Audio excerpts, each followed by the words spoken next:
Friends, कैसे हो आप सभी। आपके अपने channel easy math with Rajpal Verma पे स्वागत है।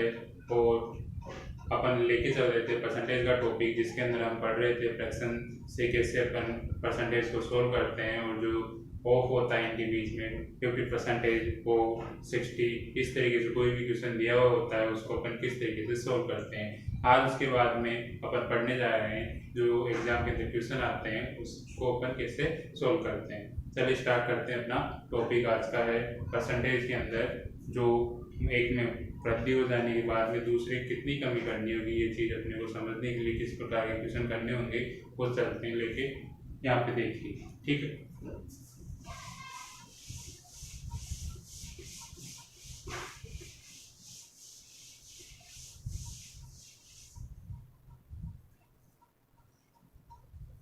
तो जैसे आपके पास में कोई क्वेश्चन है कि चीनी के मूल्य में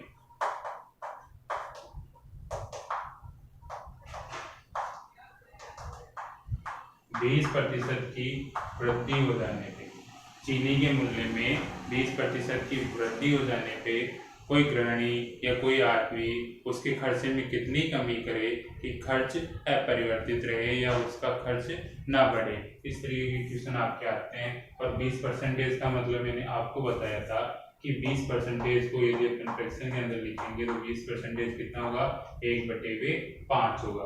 20% कितना होगा, 1/5 होगा। और 1/5 है, यानी कहने का मतलब ये है कि चीनी का जो प्रारंभिक मूल्य था, जो नीचे हर के अंदर अपने पास में आता है, वो चीनी का प्रारंभिक मूल्य होगा। यानी मैं यहाँ पे लिख देता हूँ प्रारंभिक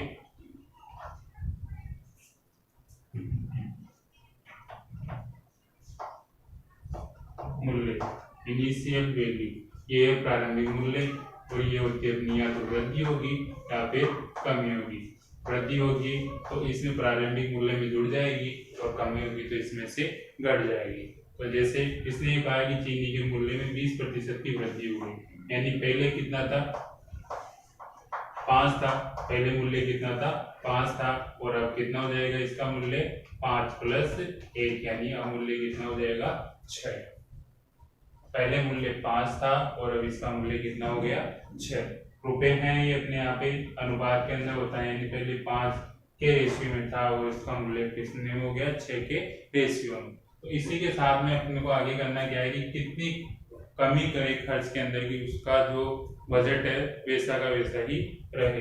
तो अब 6 है तो 6 से वापस 5 पे आने पे, 6 से वापस 5 पे आने के लिए कितने की कमी करनी होगी अपने को, 1 की कमी करनी होगी। तो यानी 1 की कमी करनी होगी अपने को 6 के ऊपर, यानी जो इसके खर्च के अंदर कितनी कमी करनी होगी, 1/6 की। और 1/6 का मतलब आपको पता है कितना होता है, बताइए। कल मैंने बताया था आपको 1/6 का मतलब होता है 16 से ही 2/3%। यानी उस गृहिणी को या उस आदमी को अपने खर्चे में 16 से ही 2/3% की कमी करनी होगी।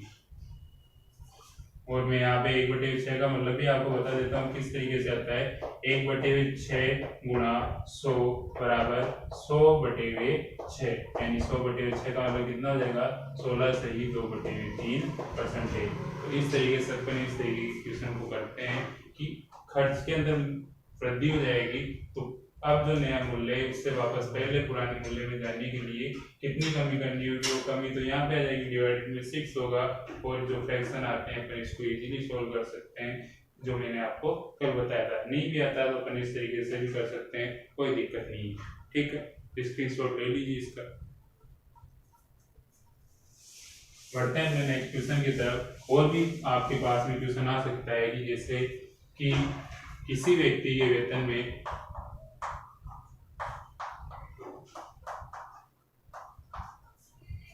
किसी व्यक्ति के वेतन में 20%, आप यहाँ पे ले लीजिए 40% की कमी होती है। किसी व्यक्ति के वेतन में 40% की कमी होती है तो उसके वेतन को वापस कितना बढ़ाएं कि उसका वेतन जो प्रारंभ में था वैसा का वैसा ही हो जाए। यानी प्रारंभ में मान के चलते हैं। अब 40% अपने को पता नहीं है, लेकिन 20% कितना होता है, 20% होता है अपने पास में कितना, 1/5। तो 40% निकालने के लिए यदि मैं इसको 2 से गुणा कर दूंगा तो इसको भी 2 से गुणा करना पड़ेगा। तो 2 गुणा 20% बराबर कितना होगा, 40%, यानी ये किसके बराबर होगा, फ्रैक्शन के अंदर 2/5 के बराबर होगा। तो क्वेश्चन के अकॉर्डिंग चलते हैं। तो पहले कितना था और अब कितना हो गया, तो उसके हिसाब से पहले 5 था, 2 की कमी, ये क्या है, कमी है, 40% की कमी है। तो अब कितना हो गया उसका वेतन, 3 हो गया। अब 3 है अभी वेतन उसका, वापस उसको 5 पे लेके जाना है, कितना बढ़ाना पड़ेगा यहाँ पे, 3 से 5 पे आने के लिए कितना बढ़ाना पड़ेगा उसको, 2 बढ़ाना पड़ेगा, 2 बढ़ाना पड़ेगा, यानी वेतन में वृद्धि, वेतन में वृद्धि उसको कितनी पड़ेगी, करनी पड़ेगी 2/3 की। अब आपको पता है कि 1/3 कितना होता है, 1/3 होता है आपके पास में 33 सही 1/3%। तो 2/3 कितना हो जाएगा, 66 सही 2/3%। यानी उसके वेतन को वापस वैसा का वैसा करने के लिए अपने को कितना बढ़ाना पड़ेगा उसको, 66 सही 2/3% के हिसाब से बढ़ाना पड़ेगा। तो आगे मेरी बात समझ में आप, ठीक है, नहीं भी आए समझ में तो आप वीडियो को रिवाइज करके देख लीजिए, आपको अच्छे से समझ में आ जाएगा। चलते हैं अपने नेक्स्ट क्वेश्चन की तरफ, जिसके अंदर होगा, जैसे अपने पास में कोई दे रखा है कि किसी वस्तु का मूल्य 33 से 1/3% बढ़ जाता है, किसी वस्तु का मूल्य 33 से ही 1/3% बढ़ जाता है, तो मूल्य को कितना कम करें कि वो वापस अपनी पुरानी स्थिति में लौट आए। तो मैंने भी आपको थोड़ी देर पहले बताया था कि 33 से 1/3% फ्रैक्शन में यदि आप इसको करोगे कितना होगा, 1/3 वृद्धि हो रही है, तो ऊपर तो क्या है, यहाँ पे वृद्धि है। यानी कहने का मतलब ये है क्वेश्चन के हिसाब से कि पहले यदि उसका मूल्य 3 था तो अब उसका मूल्य कितना हो जाएगा, 4 हो जाएगा। पहले उसका मूल्य कितना था, 3 था, तो अब उसका मूल्य कितना हो जाएगा, 4 हो जाएगा। जब अब 4 हो गया है तो 4 से वापस 3 पे लाने के लिए मेरे को क्या करना पड़ेगा, यहाँ पे 1 की कमी करनी पड़ेगी। तो 1 की कमी करनी पड़ेगी कितने पे, 4 के ऊपर, और 1/4 आपको पता ही होता है तो कितना होता है ये 25%, यानी 25%। यदि उसके मूल्य में वापस उसे कमी कर दें तो अपन वापस वहीं के वहीं पे आ जाएंगे। आगे मेरी बात समझ में आपके, ठीक है। चलिए बढ़ते हैं अपने नेक्स्ट क्वेश्चन की तरफ। नेक्स्ट क्वेश्चन के अंदर होगा अपने पास में, जैसे दे रखा है कि आपको बताना होगा कि अपने पास में है कि दूध की कीमत यदि 45% बढ़ जाती है, दूध की कीमत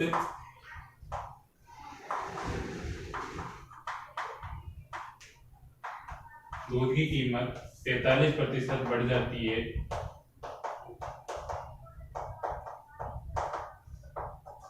तो खर्चे के अंदर कितनी कमी करें कि जो अपना खर्चा है वापस वैसा का वैसा ही रहे।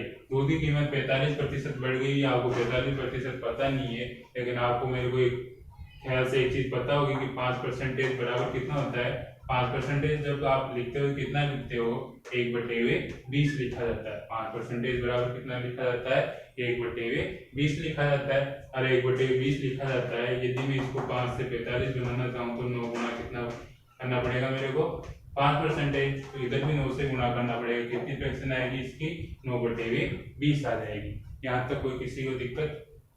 अब ये तो इसके अंदर वृद्धि, ये क्या है, यहाँ पे वृद्धि है, और ये है अपना प्रारंभिक मूल्य। ये प्रारंभिक मूल्य यानी पहले यदि दूध की कीमत 20 थी तो अब कितनी होगी उसकी कीमत, 20 + 9, 20 + 9 का मतलब कितना होगी उसकी कीमत, अब 29 हो गई।